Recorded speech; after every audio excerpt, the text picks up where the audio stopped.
Yo, what's up? Welcome to another Summoner's War video. This video is a follow-up to my last video about artifacts, where I somehow managed to not demonstrate the testing of any of the artifacts while I was talking about them. So I thought you might want to see that. It's basically evidence of how they work, so you can brainstorm from there. But my next video will be about the combos. How do you combine the different artifact sub-properties, and what are my opinions on what you should use for a specific monster. So it's going to be testing just like you see in the background here, although this is the bloopers before we get started. What didn't quite work when I was trying to set up the perfect situation to test. But yeah, it's going to go pretty quick. I might only spend 10 seconds on one individual subproperty test, so I have timestamps for everything in the description. So if you just want to see one specific subproperty, you want to see how that works, you can just check the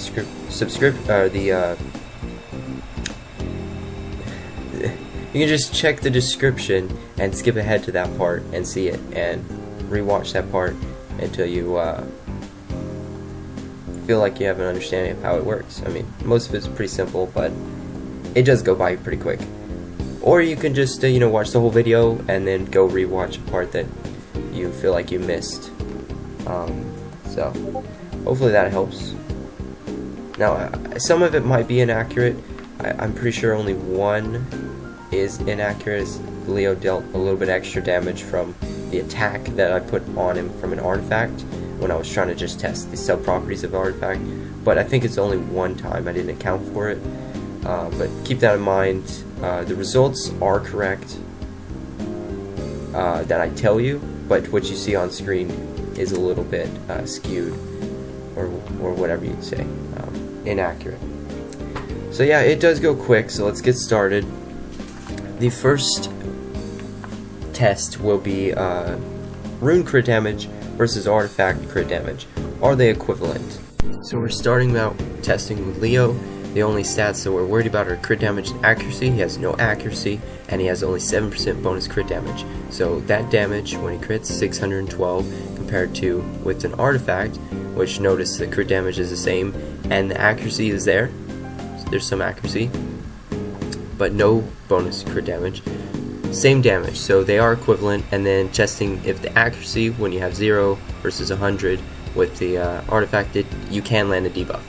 Now testing the attack buff, you can see the damage there. 8% increased attack buff comes out to only about a 4% increase in damage.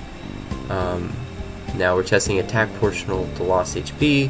You just see each hit as he takes more damage. He does a little bit more damage, up to about, I believe it's 10%. It's actually a little over 10% here.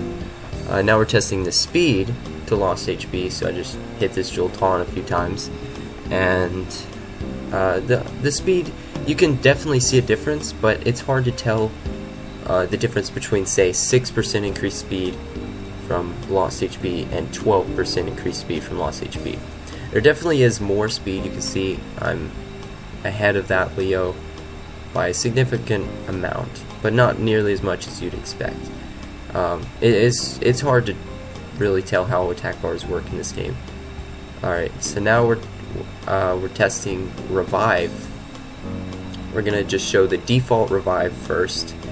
It'll take a bit to get to it, but basically it's gonna be Lynn and Chris both have about the same HP total, and then I'm going to revive Lynn and Chris. They're both going to revive with about the same amount of HP normally, and then we'll test with attack bar increase on revive for Lynn and HP increase on revive for Chris, and you can see the differences there. So just have to get this revive. Morse is an interesting monster, to say the least. You can get a lot of turns, or you can get none. So there's that equivalent HP, and then here's the 5% attack bar increase when revived, and for Chris, the 8% HP when revived. So, same basic strategy, just get them killed, revive them. And I got lucky first try. I got 5 double 5s on both revives first try, so it's pretty neat. But so here comes the revive. Remember, you're looking for that attack bar on the left for Lynn, and the attack bar, or the HP on the right. But yeah, any second now. There they are, about 8% increase in healing, and a little bit of attack bar. Now we're testing, what even is this? Oh, this is the damage that you take, 31,000, compared to when you have an inability effect. It's, I believe it's a 6% decrease in damage under inability effect, so you can see that there. It's about accurate. Now here is the damage that we're dealing without HP proportional damage, just under 30k, 29 something, and just cut in four parts there, and then plus 0.4% of HP as additional damage. That's exactly how it works. It's fixed damage, just like Skogul and Tresar's normal damage. And you can see the increase of 0.4%, and then it actually splits, so you get a total, when you hit 4 monsters, a total of 1.6% of your HP increase in damage. Now the crushing hit damage goes from 2490 plus 7%, that's exactly how much it increases, 7%, to 2634.